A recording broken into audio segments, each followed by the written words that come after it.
This episode of the Off-Road Podcast is sponsored by Warren, Medical Gear Outfitters, and Colby Valve, and hopefully a camera manufacturer for Koi. Off-Road Podcast, episode 403, Rokon Adventures with Patty Upton. Tonight, Aaron loses more truck parts again. Koi is salty, and Ben awaits a crew. Welcome to the Off-Road Podcast, a podcast about everything off-road. We cover the news, review products, and interview people in the off-road industry. Your hosts tonight are Aaron, Koi, my name is Ben, and we are joined once again by Ms. Patty Upton, and welcome to the show. All right, Ben, you weren't here last week. Let's find out what you've been up to. Little to nothing, not a whole lot. On vacation, I got sick, I got better, and then I dropped off the money for my shop, so it's like half paid off. All I've got left to do is wait for them to come. So I am literally in a holding phase, waiting for them to come build the shop. I talked to them on I had like one last question for them, and it was about for this card I have to send in. It's it asks for if I used gravel to help level it out, how much. I'm like, do you want it down to the inch, the half inch, the quarter inch? Like how well do you want to know this? And they're like, oh, just like inches. If it's, I'm like, it's less than a foot of leveling. I just used like 4 inches to grade it, give a 4-inch pad and go back. So it's like 8 inches max. And they're going to have to dig up the corners anyways. So that's all set up. It's mailed off. And when I talked to the gal on the phone, she was like, oh, great. I know exactly who you are. We've been waiting for your card. So it sounds like there's a good possibility that I may get moved up again, which is perfect. Because the date they have it set is like a day before I'm supposed to leave for Montana, to meet up with the kids after after when they're going to summer camp. So it's like, okay. And it's right after Northwest Overland Rally. So I'm like, I'd prefer it to be sooner rather than later. Other than that, yeah, it's just been waiting for that stuff. I've not done much to the Forerunner. Someone in the comments says that the bald guy needs a hat. A little more They're gonna specific, I think. Yeah. I'm kind of wondering which bald one? guy. The one with the beard. Oh. Yeah. So yeah, that's been about me. What about you, Koi? I actually went out to the coast. This weekend was the FJ Cruiser roundup thing they do there every year. And I just went for the day. It starts Thursday night and goes till Sunday morning, but I just went for Saturday and ran around on the dunes a little bit, had a good time. It's only a 2-hour drive for me, so it's not too bad. See if I can pull up some pictures. This year there was a guy. There we go. Yeah, somebody showed up in an FJ with tracks. That's amazing. And it was a little smaller than normal. I never actually did count, but it seemed like there was maybe 25 or so FJs total. I think we had 40 some one year, 50. Like it was pretty big before, but I think COVID, because they slowed her down a little bit and didn't have it one year or something with COVID. They're kind of like little Jeeps, but quite a bit better. Facebook user. They're like little Jeeps that run reliably. Yeah, the track's top speed, I think I heard somebody say 45 miles an hour. Which is plenty decent tunes. It's pretty decent. I never seen him go that fast. He kind of chugged around. But it was really cool. Like he would shoot up a really steep dune and he would make it, but he'd be doing like half, maybe a third the speed. Like he'd be doing like 20 miles an hour, 15 miles an hour, and just go up these crazy steep dunes. Then somebody else would get a 1/4 mile run at it, and just fly up it. So And he was driving through a bunch of water and stuff. And not all these photos are mine. I scammed a bunch off the FJ page since I'm terrible about taking photos. So somebody like, hey, I took that. Yes, you did. That's a good one there. At first, Aaron was thinking it was the pre-show. Aaron was thinking it was the guy on tracks, but that looks like a different one with the white top there, and that's a terrible spot to get stuck. Yeah, Team Broverlam, you should have went. Should have went, man. That looks like a blast, though. It was fun. There was, as far as I'm aware, nobody totaled an FJ this year. It's kind of commonplace for somebody to get to go out on a trailer. And yeah, that as far as I know, nobody did, but people were being just as crazy. Yes, they did stop making the FJ. That was what was it? This year's the last year? 2014 for America, but worldwide this year is the final edition. For like Saudi Arabia or something like that, right? Yeah. Yep. Anything that's special, they don't make too many of, all the good stuff. All the good stuff is limited edition. Limited edition. Yep.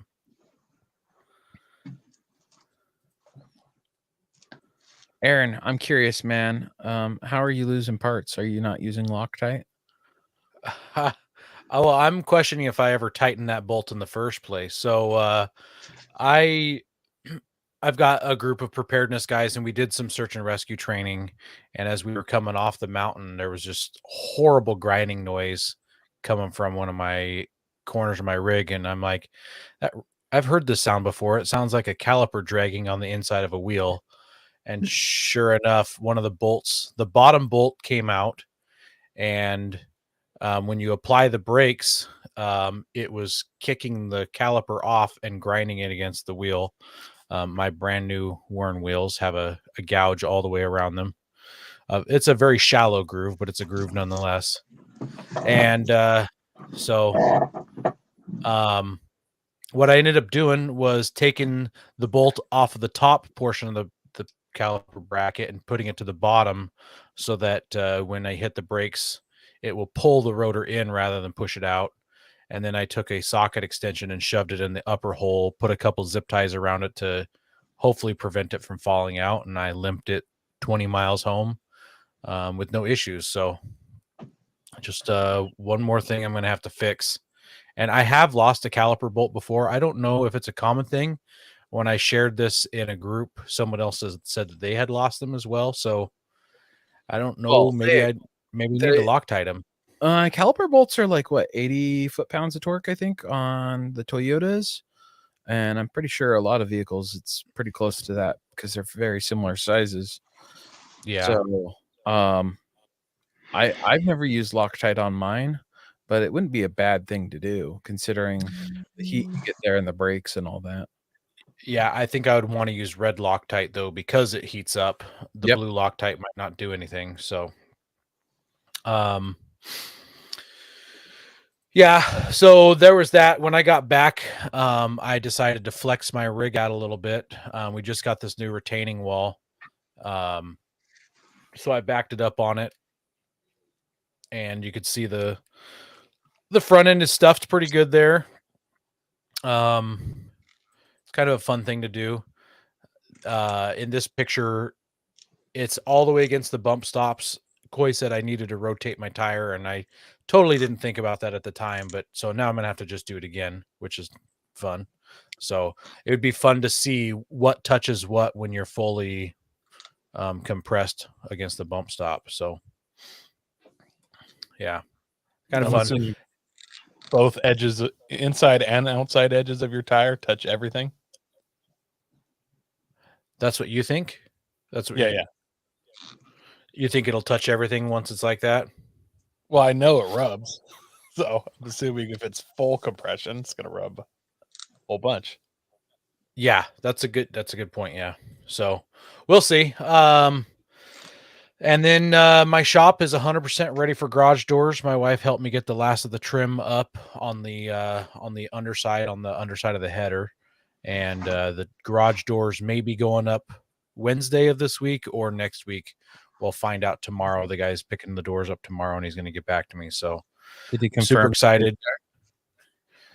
No, he's going to confirm when he goes and picks them up tomorrow. This is just ridiculous. So, oh, I remember talking to you. Yeah. I think it was Friday, and you were like, yeah. He said they might be there.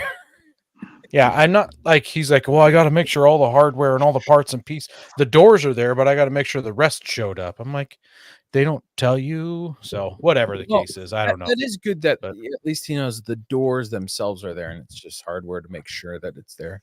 He is checking before he confirms. Team Yeah. Broverland. That's more of a Ben move. The whole wheelie. Yeah. Yeah, that's more of a Ben move. Patty, have you done anything off-road related? Are you still under snow?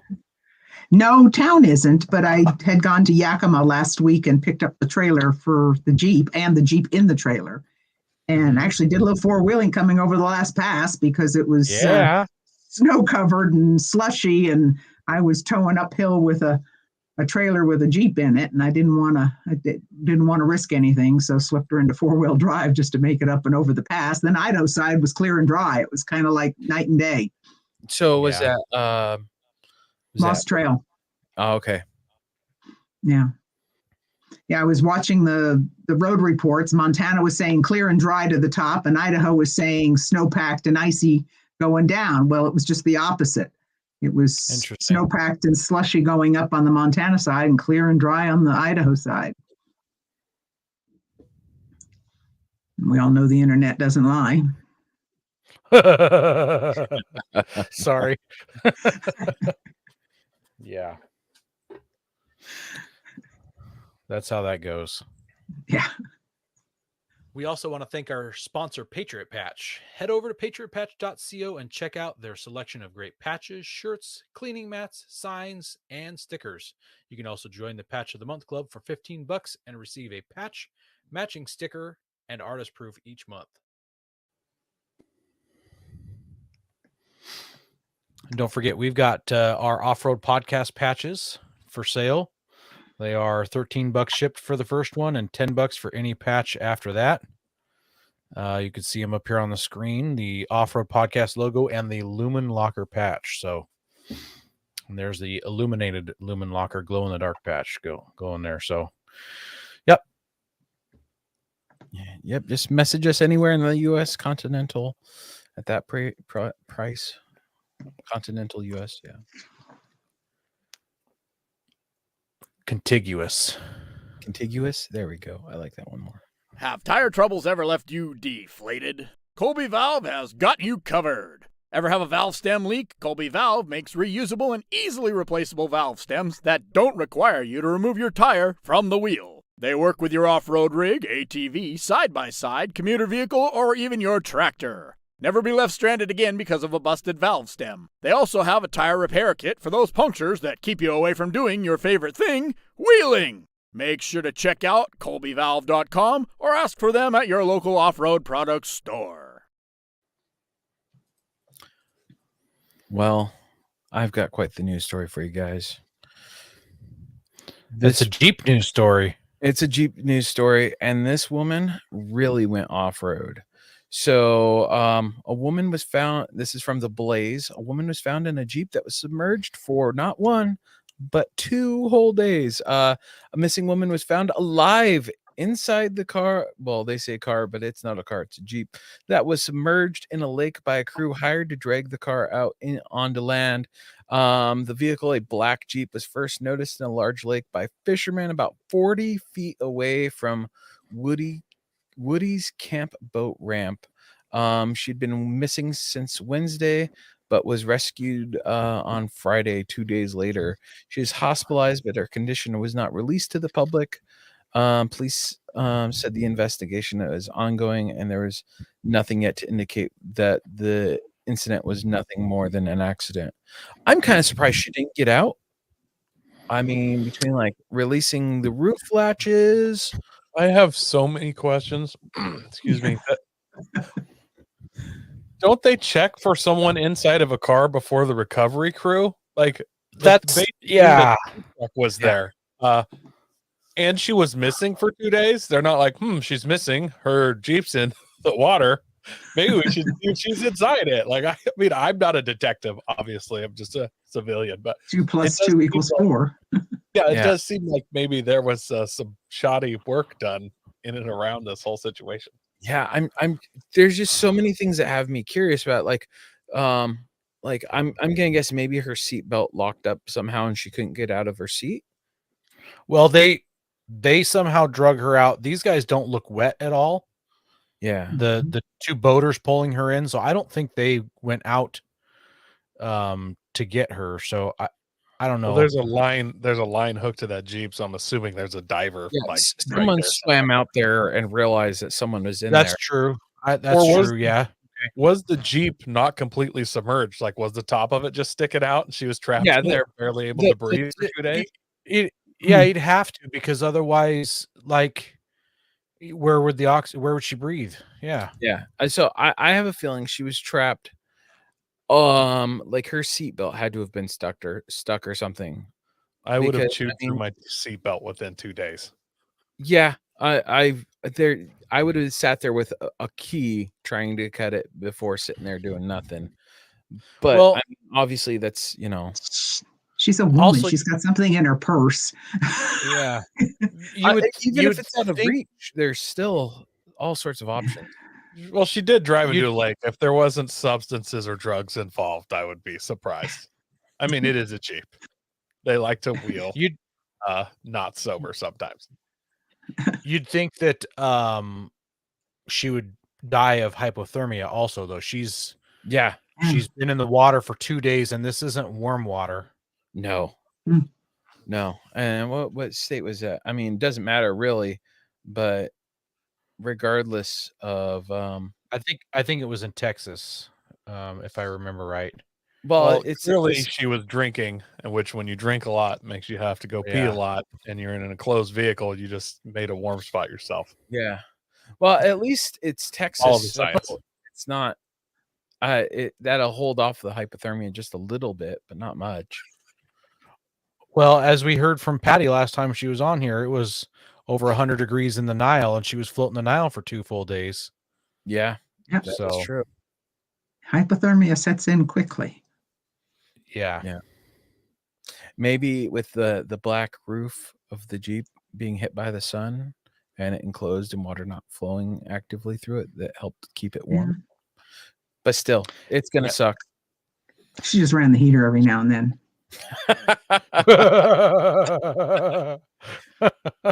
Maybe that bolt that starts fires actually caused a fire and kept her warm.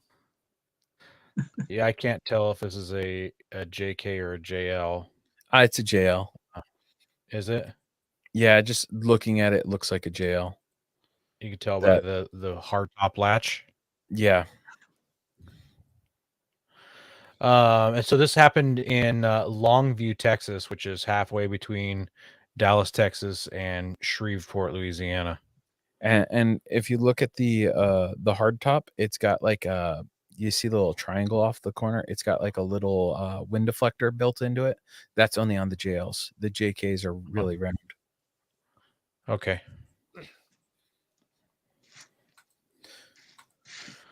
Well, our next story is about the 2024 Toyota Tacoma Trail Hunter, the TTT, the Triple T, as we like to call it here on the Off-Road Podcast.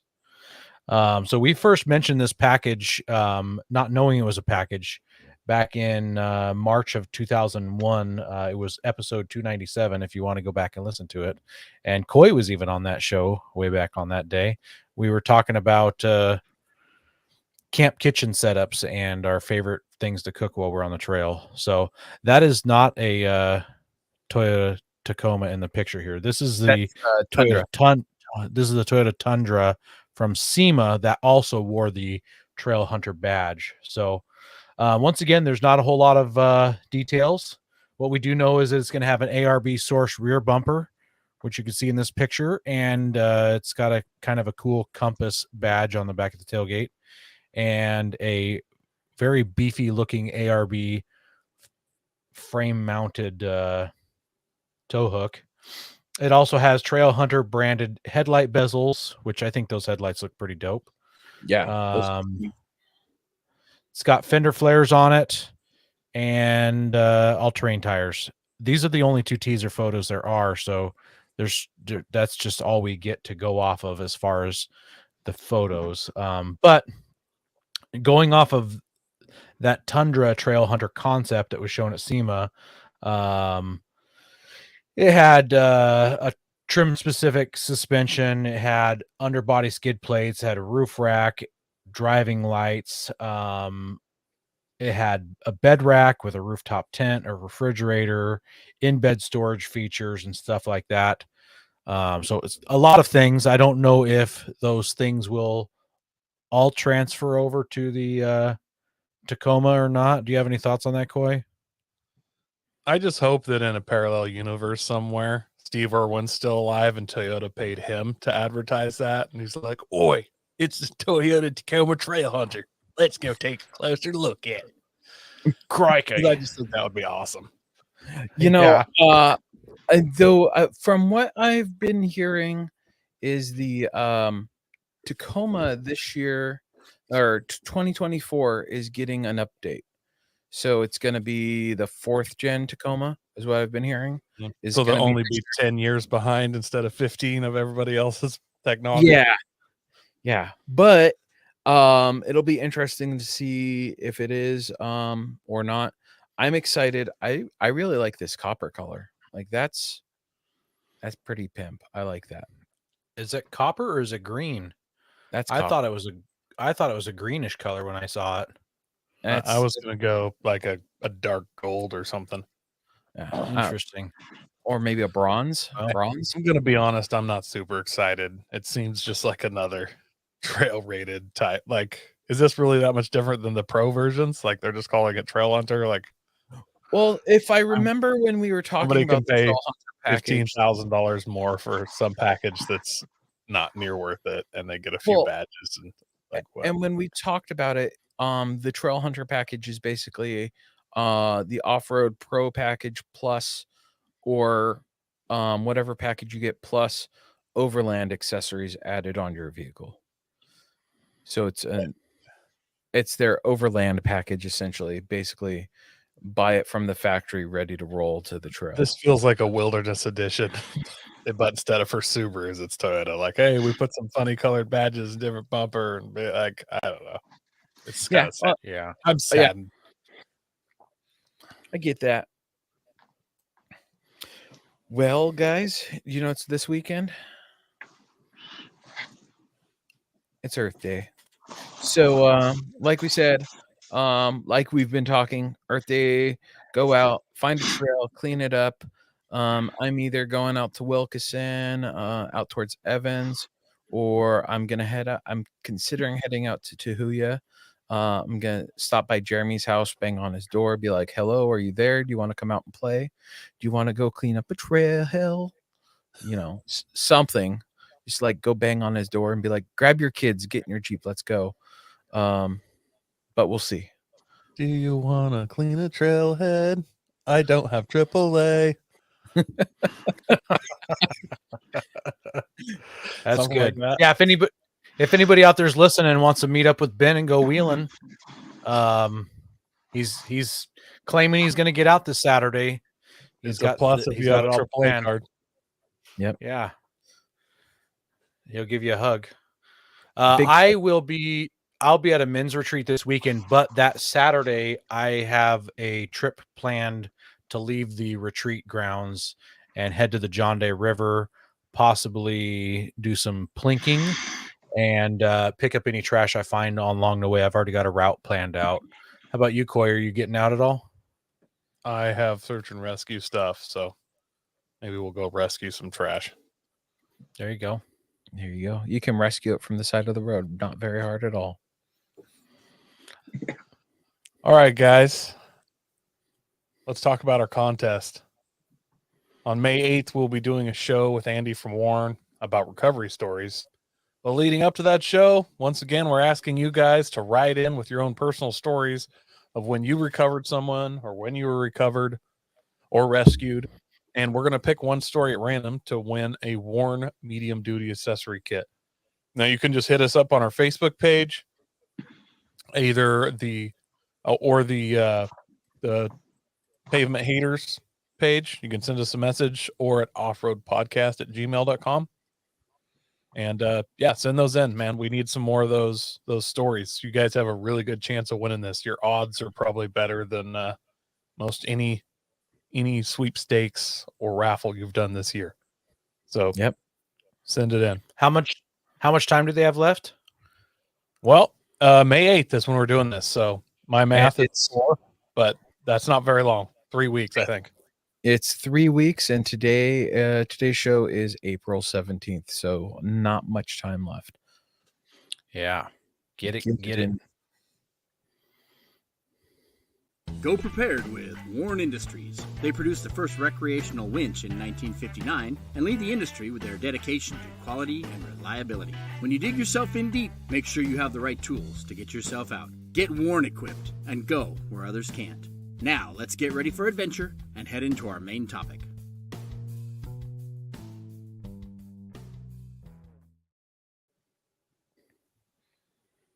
Well, welcome back again, Miss Patty Upton. How are you doing? Thank you. Doing well.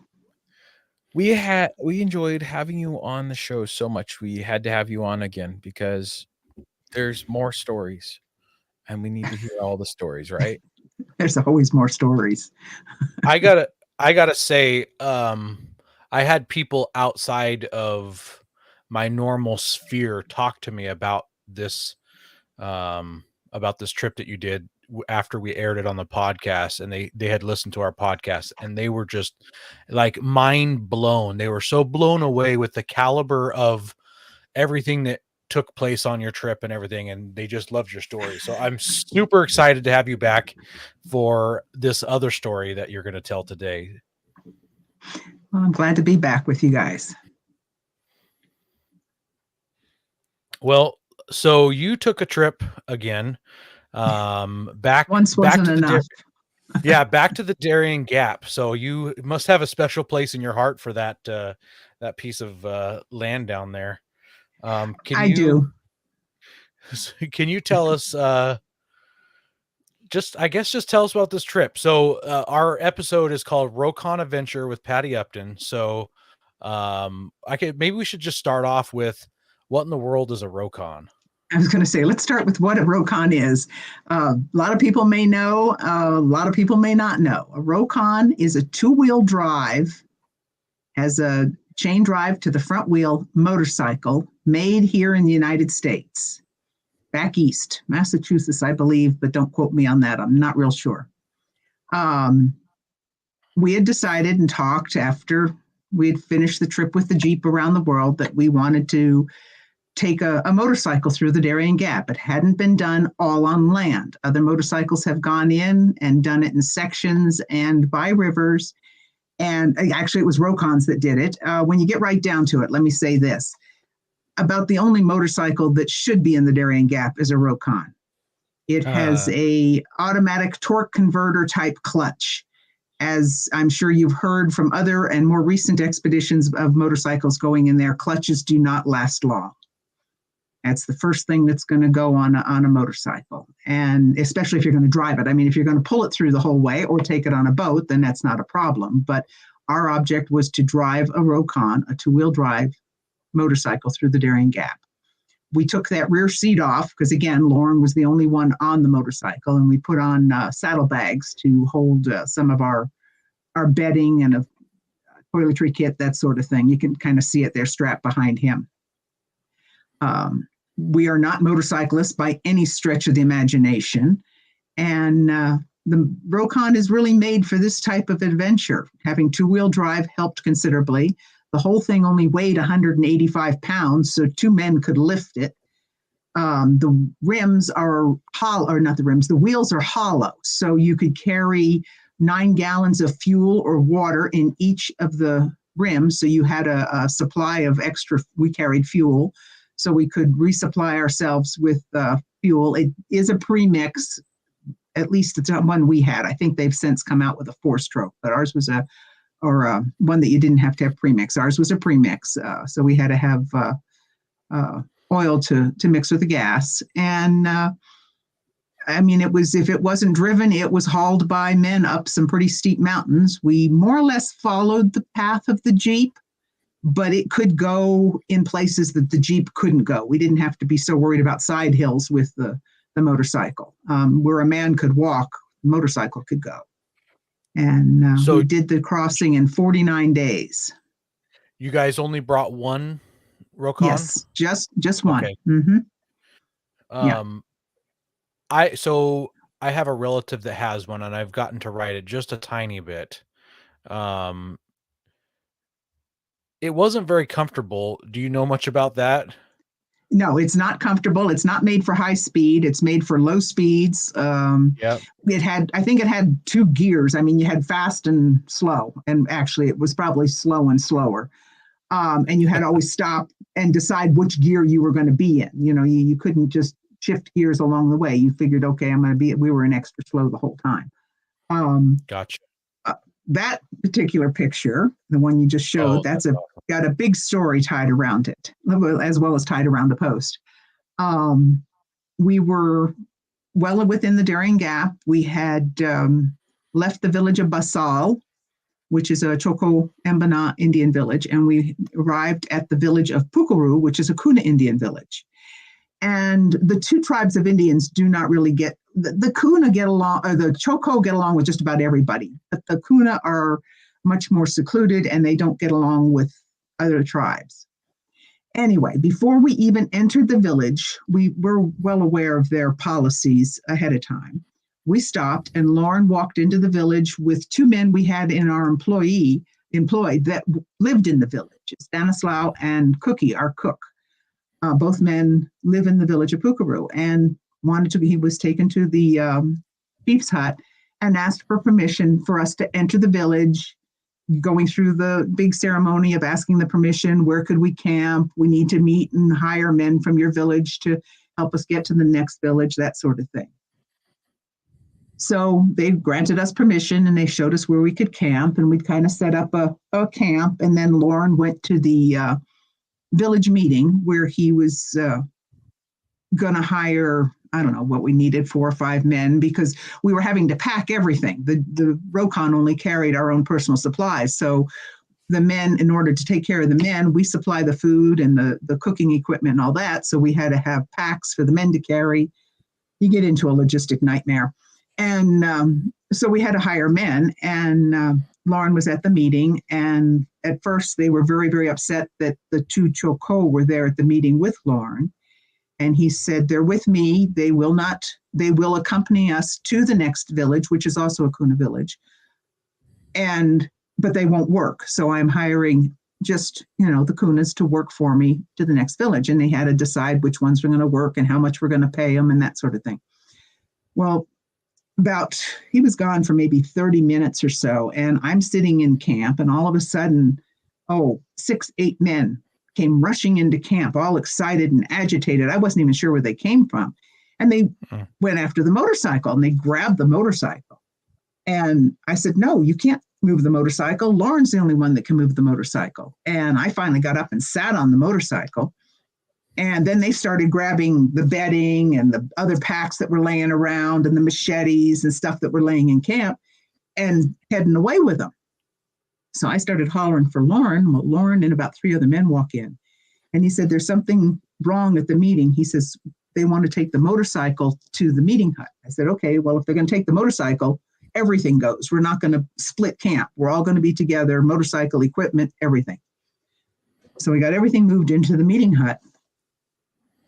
And it came out that they wanted money for us to pass through the village, which we kind of suspected they would ask for. And we said, okay, how much? And I understood $50, which, okay, fine, $50, not bad. Will you take a traveler's check?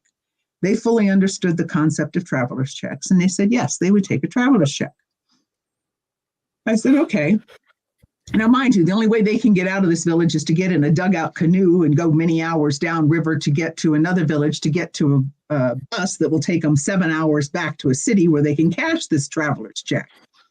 I like So- where I think this is going. So we said, yeah, okay. They agreed. So I got out the traveler's check and I walked up to the table in front of the guys that were in charge. And I put it down on the table and I was just getting ready to sign it. And they said, no. And I said, what's wrong?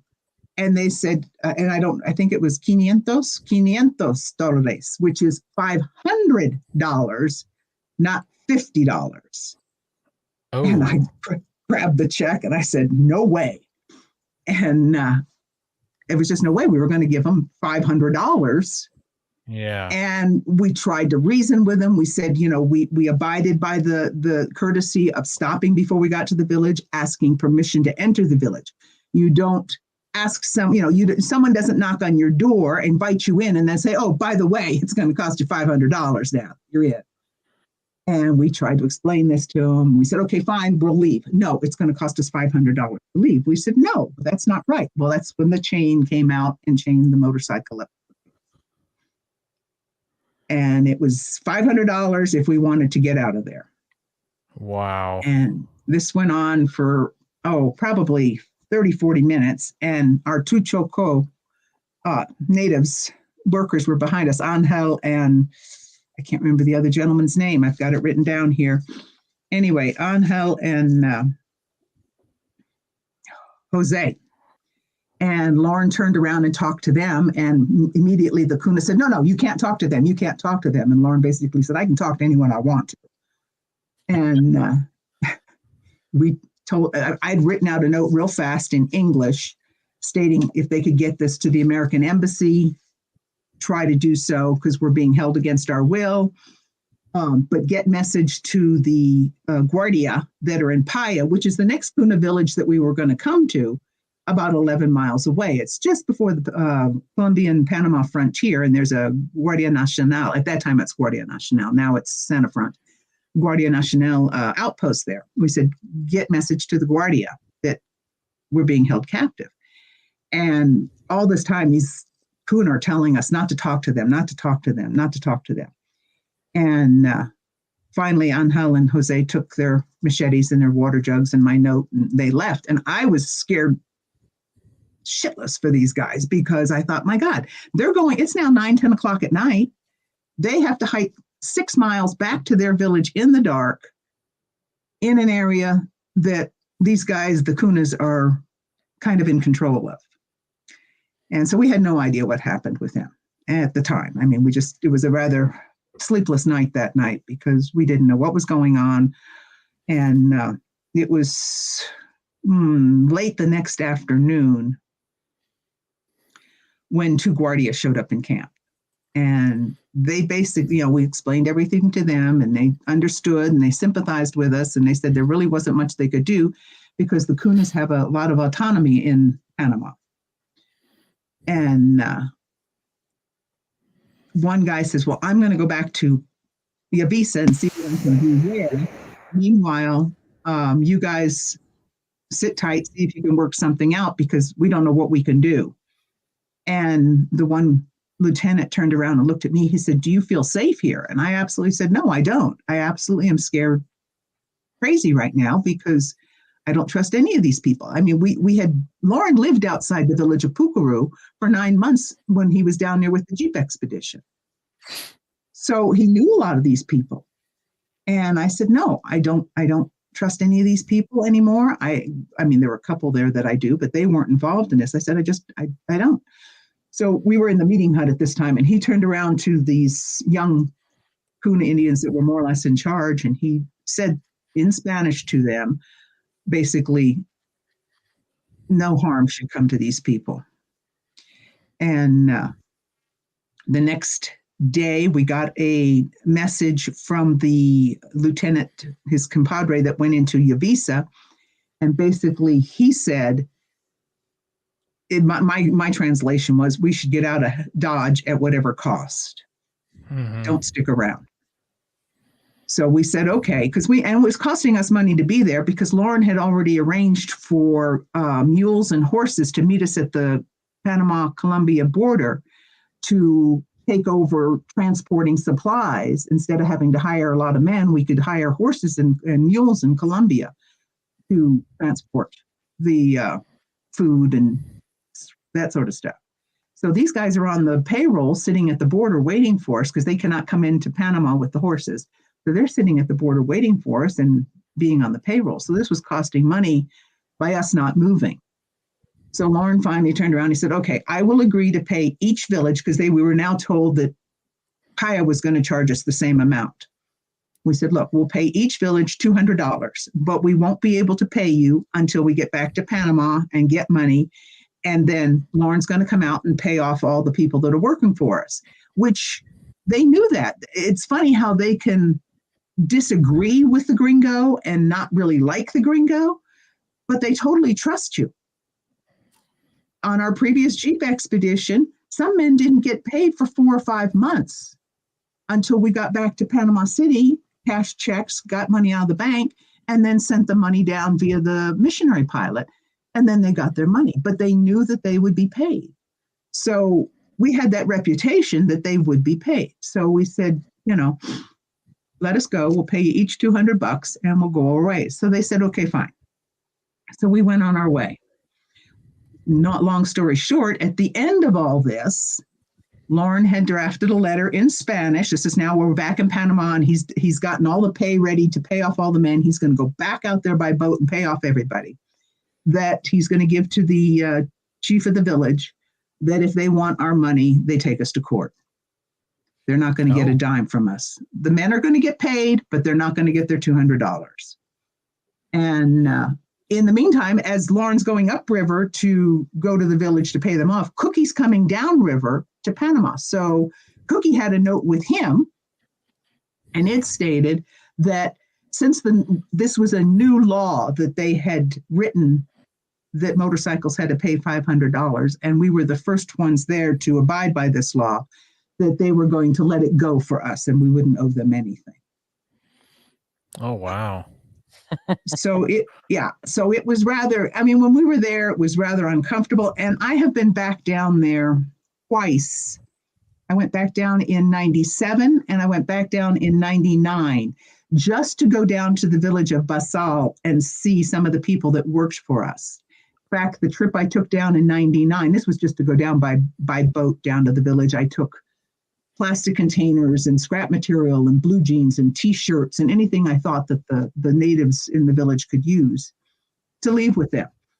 99 was my daughter's high school graduation from the high school in Panama. So her senior class, her gift from me was to go down to the Darian. So I took her down to Basal, into the Darian. And then I wanted to see some of the people that worked for us from Pukeru that were very close to me, Cookie and Stanislaus specifically. But I would not hike the 6 miles and go to the village. I wouldn't do it. I refused to do it. I hired a native from Choco from Basal, and I gave him a note, and I said, deliver this to Cookie and to Stanislaus that I'm here in Basal. I'll be here till this date. If they would like to see me, I would love to see them, and just leave it at that. And both times I was down there, Stanislaus and Cookie made the hike from Pukeru to Basal to see me and visit with me for a day and a half or 2 days. To be honest, I was really hoping that you Cookie. There we go. I'm glad you that's dug that Cookie. up. Yeah. I was hoping in English you wrote like stolen or written under duress, and then they went to cash it after an 8-hour bus ride. They're like, yeah, no can do. Yeah, no, I didn't do that. I don't know if you ever thought of that, but yeah, it was, we held for ransom basically, and it was rather uncomfortable. And afterwards, it's something that I can talk about now without actually breaking down and crying. For the first few months afterwards, it was one of the more frightening times for me. And I've been in some pretty scary situations, but that particular one was kind of like the top of the list. But the Rokon's made for that terrain. It's made for the slowness, the climbing. Loren proved that it would climb higher than you could ride. He was climbing a hill, and it was steeper than you could physically ride, and the whole thing fell over, and he ended up on the ground on his back with the motorcycle on top of him. And Cookie was the first one there, and the kill switch had died within a first few days, so he just had a bare wire that you had to short out against the handlebar. Again, Cookie, I don't know how this gentleman knows this stuff. He knew how that worked. Because he was the first one there, and he reached, because Loren's hands went numb when this fell on him, because on the front rack, there's a little rack in the front of the handlebars, was the bag of tools right there, that little bag there. And that's got all the heavy tools in it. And that whole thing just came right down on his chest. And he said his hands went numb as soon as that happened, and he couldn't reach up, and it's leaking gas, and he couldn't reach up and get the kill switch. And Cookie was able to reach over and short it out against the handlebars and get the motor to stop, and then helped get the bike off of it. I want to know about this picture here. There's some guy who's got like an entire tree on his shoulder. Yeah, I think the other end might be propped up on something, and I think that might be Jose or Angel, because that's one of the two for sure. It's an area of slash and burn farming, that they do. They go in and they cut everything down, and then after they've cut it, they let it dry for so many months through the dry season, and then they'll go in and burn it all, and then they'll go in and plant. Gotcha. Yeah, those Rokons can really climb a really steep grade. Yeah, and their tires are, implement tires, so they've got good tread on them. And it could go places for sure. It really could. And we had a problem with the motor when we were in Columbia, and I'll have to refer to my notes here because it's kind of a weird situation. I started saying that the motor began making sounds like a concrete mixer. And I'm going to read what I've written because it's all kind of technical in my mind. The magneto flywheel went bad. The center of the flywheel separated from a 3/4 inch bushing. This came apart and started wobbling, which in turn caused other damage to the stator, a series of coil-like doodads. And that's a quote from Loren. That's pretty accurate, I would say. Yeah. And he basically said if I had super glue, I could have fixed it. Whatever it was that came apart, he could have glued it back together and made it work. Well, super glue was not on our list, unfortunately. And we could not get the thing to start or to run. So we had to leave the bike. And I'm trying to think let's see how many days it was. Day 27. And we were finally back on the 39th day. So not quite 10 days. Yeah, 10 days, 11 days, 12 days. We were gone 12 days. We had to hike out, get to a boat, to get down the river, to get to a larger boat, to get to an even bigger boat, to take us across the Gulf of Uraba to Turbo, to get on a bus to get to Medellin. From Medellin, we sent a fax to Rokon saying we needed a whole new motor. We didn't know exactly what.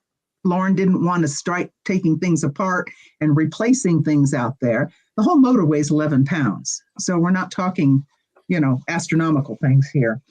So Rokon sent us a whole new motor. It was sent via DHS. And let's see, where is it? We talked to Rokon. There was a fax one on the 16th of March. The 17th of March, we got word that the engine had cleared customs in Bogota, and we had the engine in our hands on the 18th of March.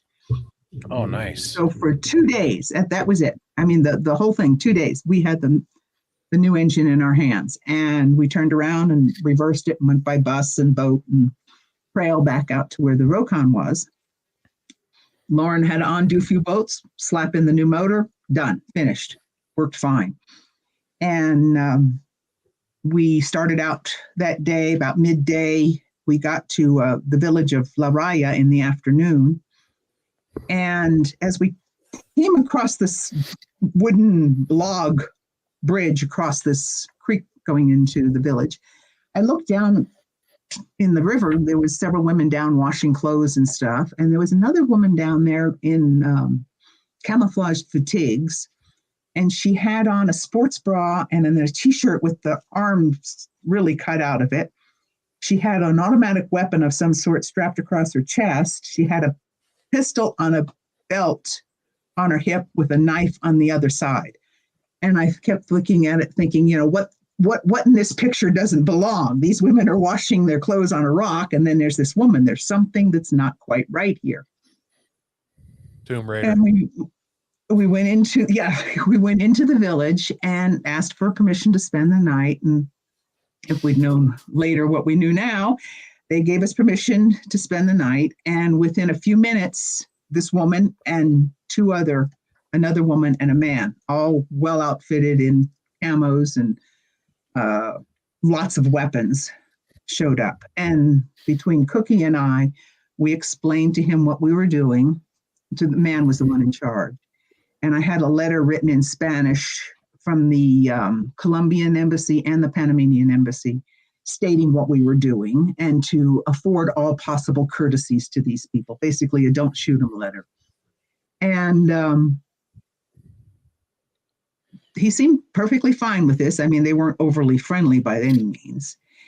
And as the night went on, we talked to some of the natives there. They were asking questions and we were telling them what we were doing.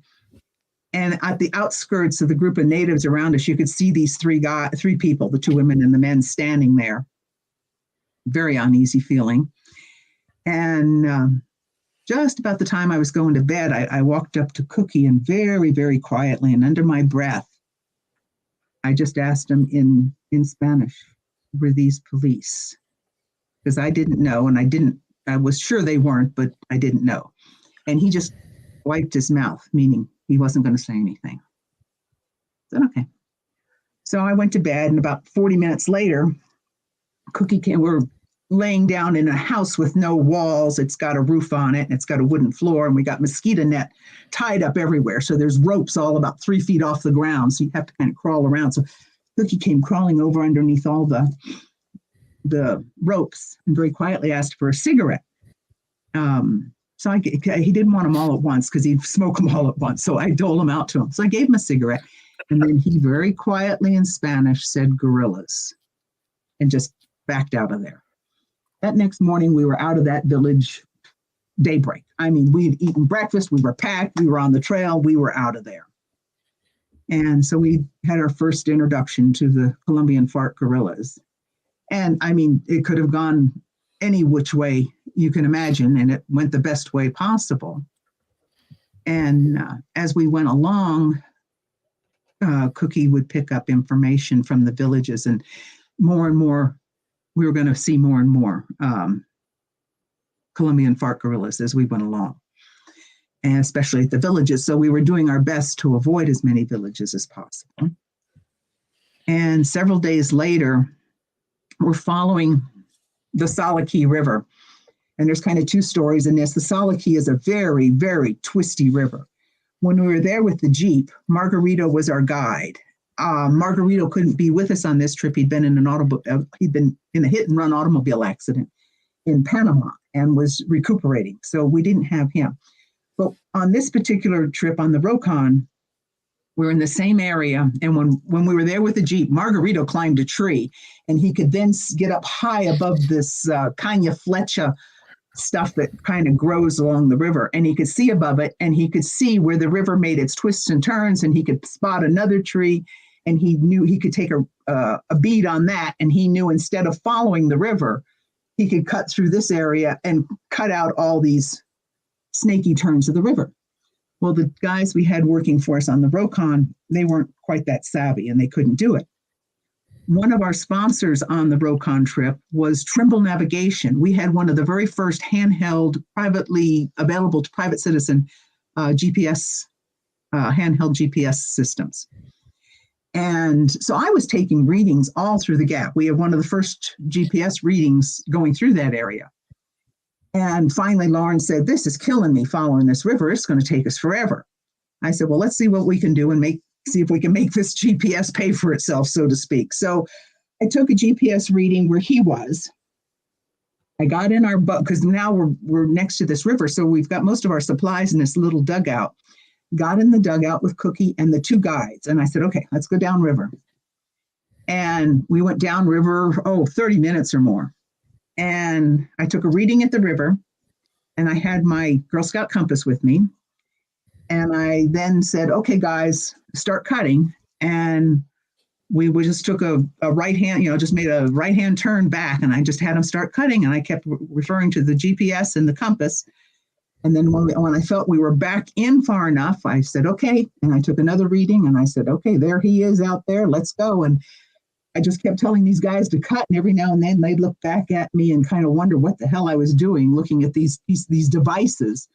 And no, keep going. And no, go more to your right, or go more to your left. And we cut for probably, maybe an hour and a half. And there's Loren. These two guides, I think, at that point thought we could do miracles. They had no clue how any of that worked. So he now could travel a lot easier than following that snaky river. And that saved us a lot of time.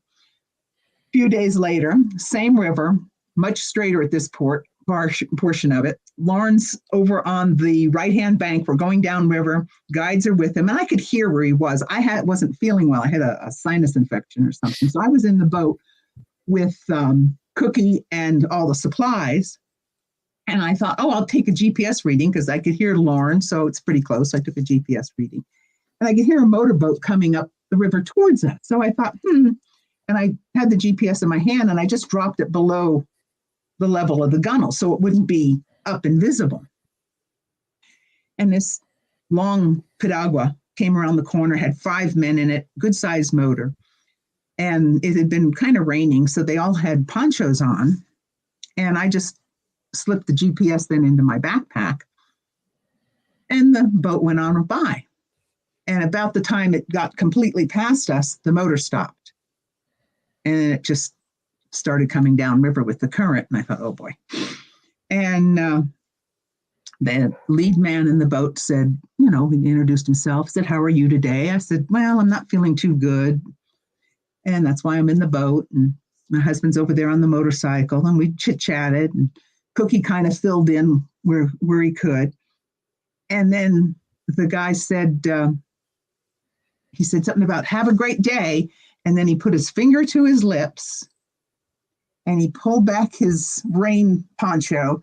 And he had a big automatic weapon across his chest. So, I'd already kind of realized these guys were probably guerrillas, but not totally positive. That kind of is your next clue. And he puts his finger, and so I said, you bet. I'm not going to say anything. No. We had absolutely zero problems with them. And when we got to Rio Sucio at the end of the trip, the Colombian police were there. And the first thing they wanted to know is, did we have trouble in the mountains? And I knew they were asking if we had run into the guerrillas. I said, no, because honestly, we didn't have any trouble. I said, no, we didn't have. We had more trouble with the Kunas in Panama than we did, in the mountains of Colombia. And we left it at that because seriously, they were no problem to us.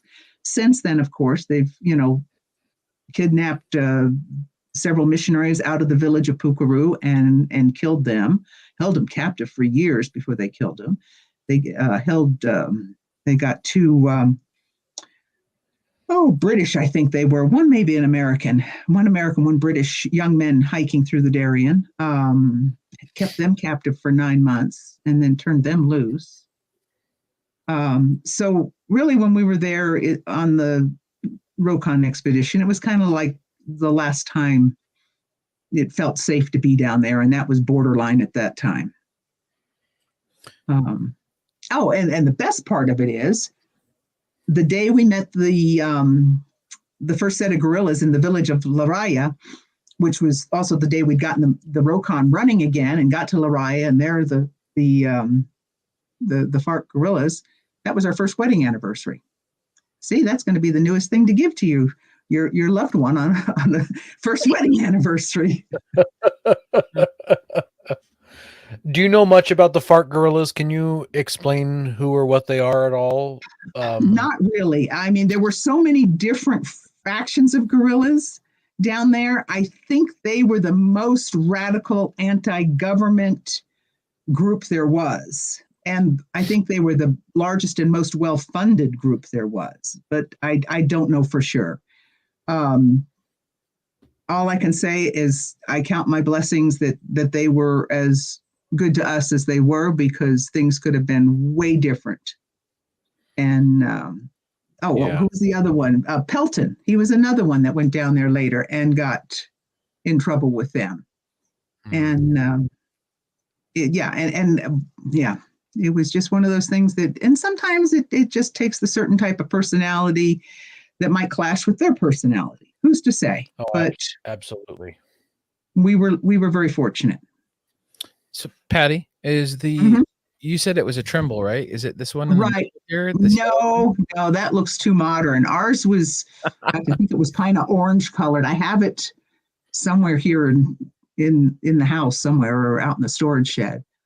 And it's took AA batteries. It wasn't rechargeable, which wouldn't matter. There was no way we could have recharged it anyway. So we had to pass a load of AA batteries, and we couldn't always get a good reading because of the canopy overhead.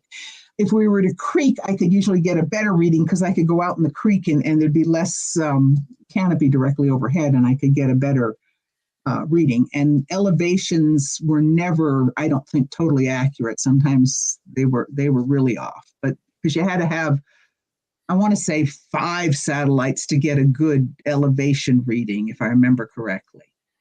And getting 5 satellites was difficult. But it was a marvelous piece of technology for sure, and they certainly have come a long, long way since then.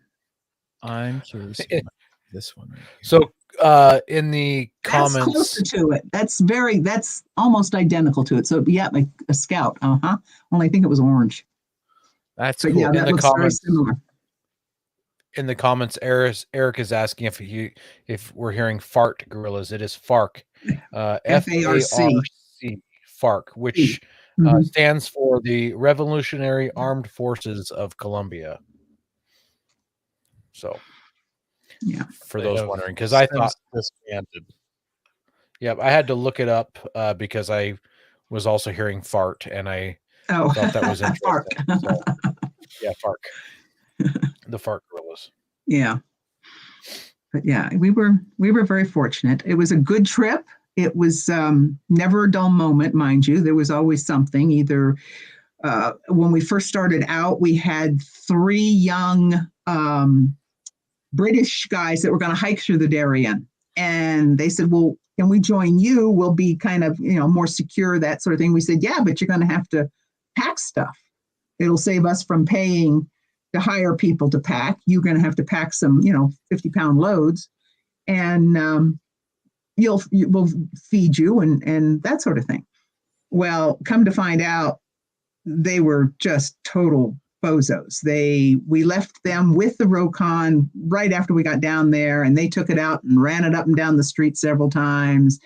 We had a water filter that we told them, okay, if they need water, make sure you get the water out of the river, let it sit overnight so that it settles, because it's murky.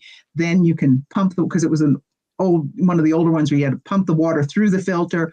They wouldn't do that. Yep. So the filter was already ruined by the time we got back. We had gone up river to store supplies at a village, and then found out later that as we were going along, they were giving rice and beans and stuff away to natives in the villages, so to lighten their load. So as we went along, we kept wondering, why are we so short of food? We had plenty of food. What's the deal here? Well, come to find out, they were giving it away. So yeah, we parted ways within a few days of getting in there. We said, you're on your own now, figure it out yourself. And we just let it go at that. And another interesting little encounter in Colombia, we were at the Cristales River, and we made camp. And earlier that day, a group of 5 Spanish airline pilots that were hiked through with 2 Kuna Indian guides. And they were headed just basically same route to the Cristales Ranger Station. Then they were going to get on the river and go out by river from there.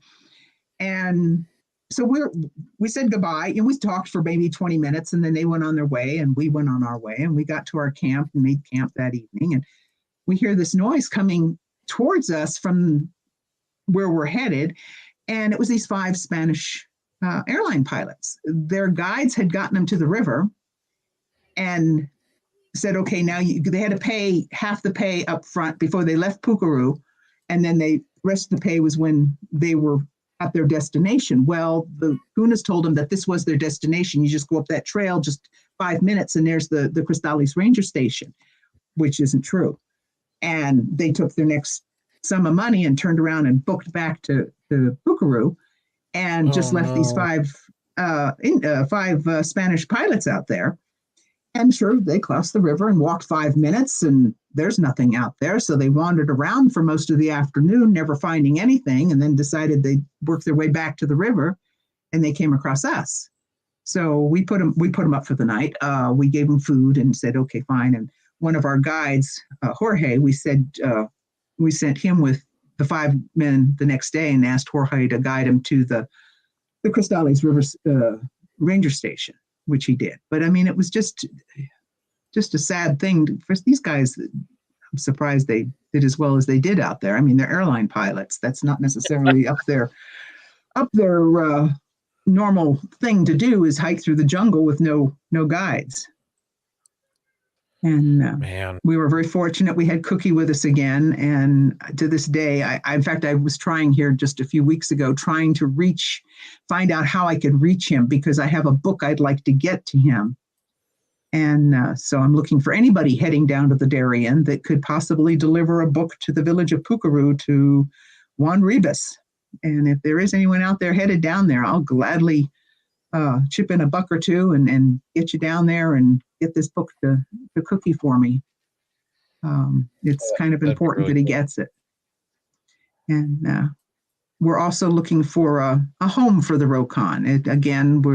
It's been a few places. It's the first to go entirely on land through the Darian Gap, a first motorcycle to go entirely on land through the Darian Gap. By the time we had completed that trip, Guinness Book was no longer giving out firsts for whatever. They decided that it had to be a record that could be beaten. And so we didn't get a first for it as we did with the Jeep, but it still was the first all-land crossing by motorcycle. And we did stick to our original theme of keeping as much stuff American-made as possible, including the motorcycle.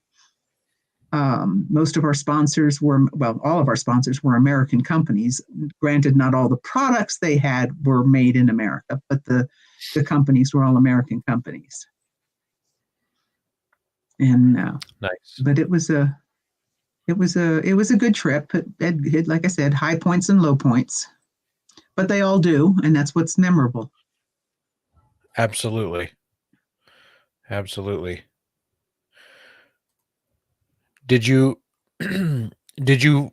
ever have to float the motorcycle across any of the rivers or anything? No, we didn't.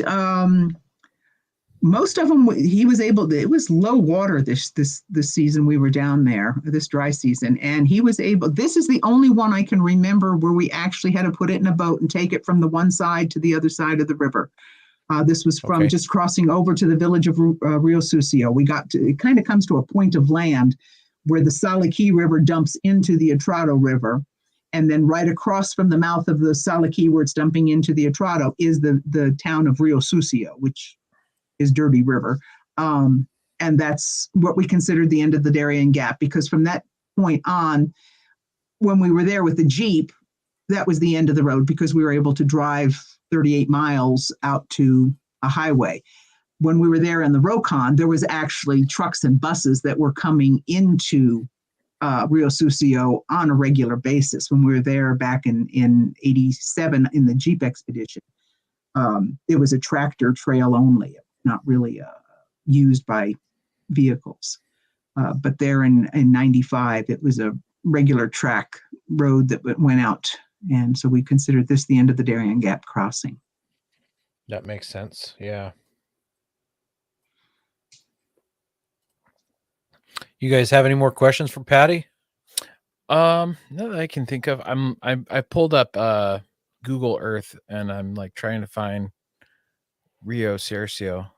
Rio Sucio. Look, that one should come up.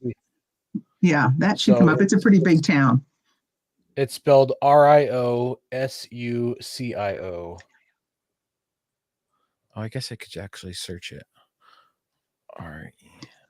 Yeah, if you pull up Google and you type it in the search, it should pop up. Because when I've been typing the journals in order to correct some of the spelling, I've been able to go on to Google Earth and Google Maps and type in what I think it's spelled like, and it'll come up with the correct spelling, at least as far as Google's concerned. And we know Google's right. Cool. Oh, my dog's barking at something. Probably deer.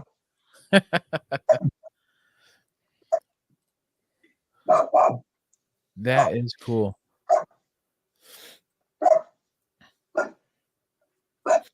No, Here, take a cookie.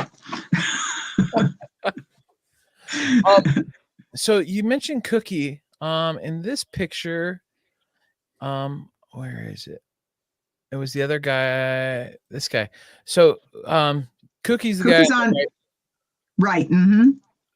Did you mention the guy on the left at all? On any of those? I don't know his name. He was one of the guides we hired there in Colombia, and Gotcha. as far as, I mean, he knew if he followed the river, it would eventually get us to Rio Sucio. That did not mean he knew the way to Rio Sucio. And unfortunately, I had put into our Trimble the coordinates of Rio Sucio from a world atlas that I had.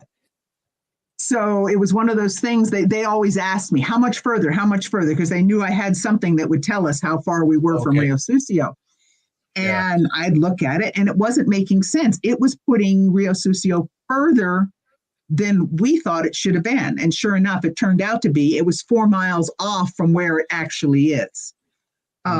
Because the night before we actually arrived in Rio Sucio, we heard the music from the what do you call it, the bars and everything from right across the river. And we weren't really right on the river yet. We were still a ways away, but we could hear the noise coming from the town. And yet my GPS was still saying we're 4 miles from it. Well, we wouldn't have heard that much noise if we were 4 miles from it. And sure enough, the next morning, it wasn't but a short distance, and we were at the end of the Salaki River on the Atrato River, and there was Rio Sucio right across from us. So it was like the GPS was 4 miles off, which was good news in the long run. I mean, we were getting to the point where 4 miles was a pretty long distance at that point. Yeah. Do you know how many miles overall you traveled from start to finish? We don't, because that was one of the first things. It was other than the kill switch, the odometer we had on there when the Kunas or I shouldn't say the Kunas, when natives were helping us manhandle it up one of the hills, they ripped a cable out. So within the first day or two, the odometer cable died. We know within reason, it's got to be within reason of what the Jeep did. The Jeep clocked it at 125 miles. We may have done a little bit less than that. We may have done a little bit more than that. We're not sure, but somewhere in that neighborhood. Definitely. So you were averaging somewhere around 2 miles a day.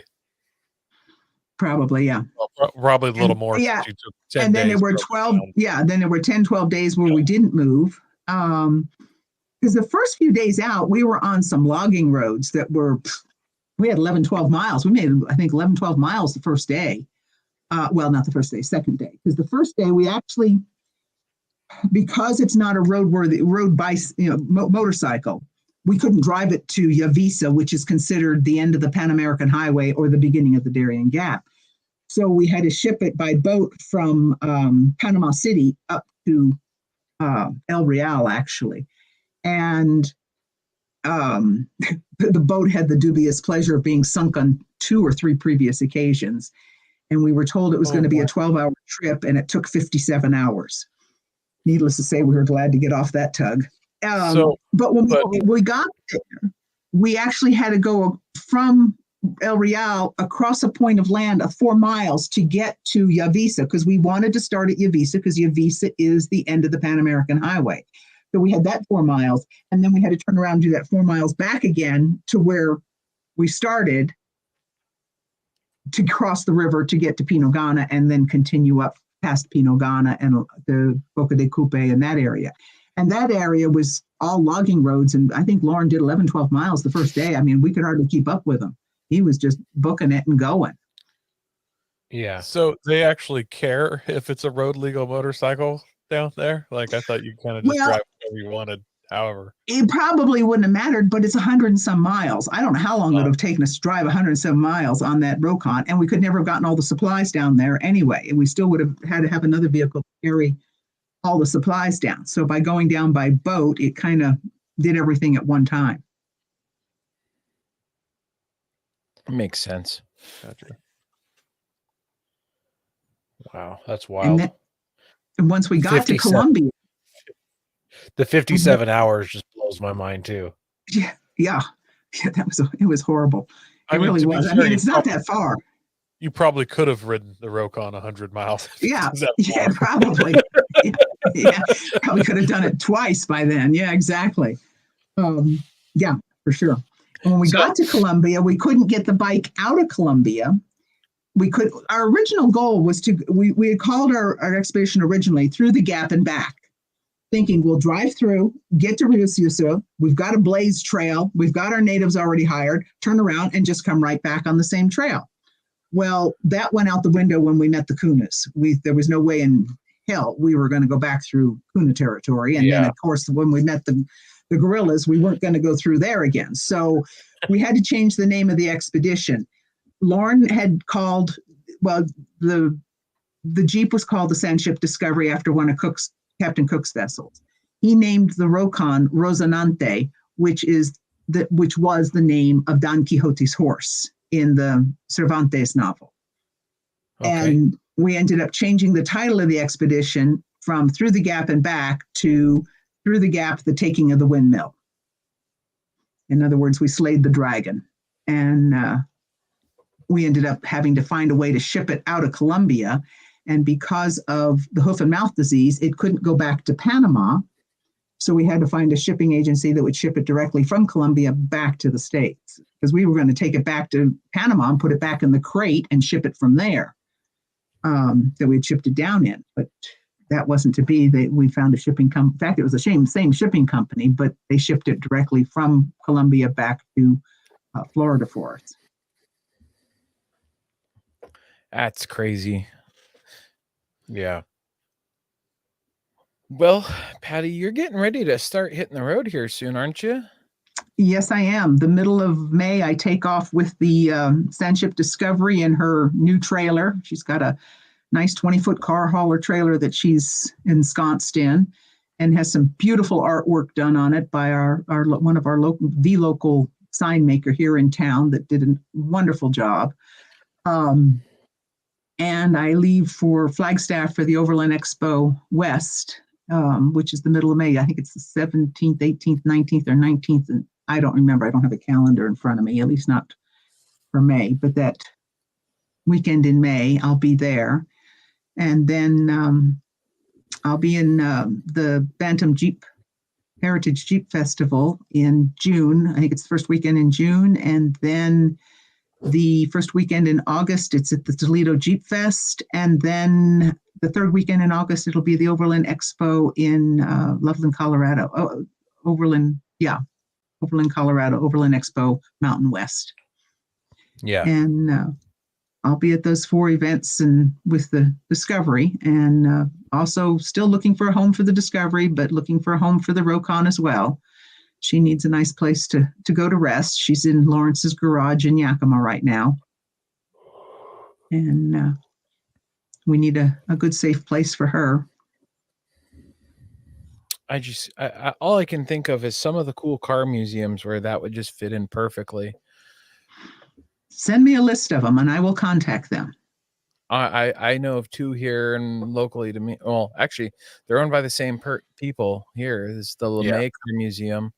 And then I know there's a really cool museum in Montana where the old state prison is,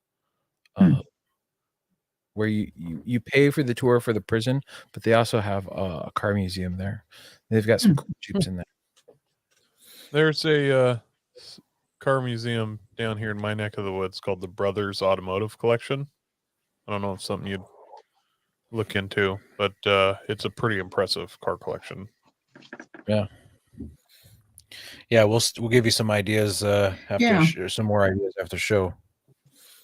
For sure. Yeah. Yeah. Is I'm there open to any- any suggestions.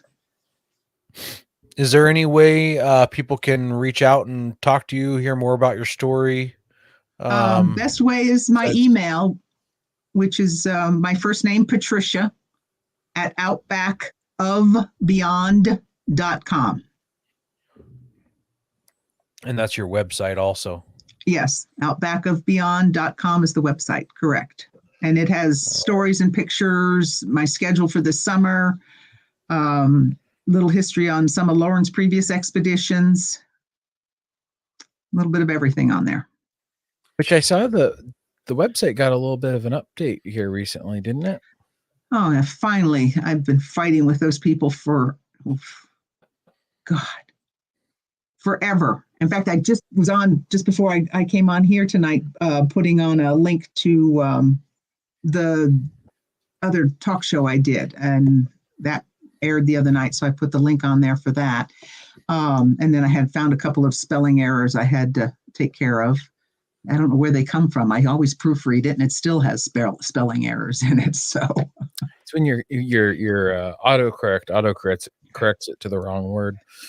well, the web building tools I have to use for this website are so archaic that it's not even funny. So Is it monkeys pounding it into stone? I think, yeah, just about. Yeah. In fact, yeah, exactly. Speaking cut and of, paste doesn't even worse. I wanted to remind all the listeners that if you missed Patty's first story with the Jeep driving around the world, that was episode 395. So you can go back, find that, listen to that. I highly recommend it. It's an incredible story. And just as closing statements, I want to thank everyone who listens to us weekly, and also to those who watch us live on YouTube. We really appreciate you guys, and please share us with your friends. Help us grow. That's what's going to push this show forward. And God bless America. Don't forget to visit Patriot Patch and join the Patch of the Month Club. Check out our Gaia affiliate link for up to 40% off. Also, don't forget to head over to Loren Medical Gear Outfitters and Colby Valve to see all their great gear. We're a proud part of the Firearms Radio Network. Got a comment or question? Send it to us through our webpage at firearmsradio.net or through our social media channels by searching for Off-Road Podcast. Also, you can listen to us live at overlandradio.com Mondays at 7 p.m. Pacific. When off-road, please remember to have fun, tread lightly, be safe, and courteous. Thanks for listening. And join us next week as we talk to the guys at Tread Lightly again.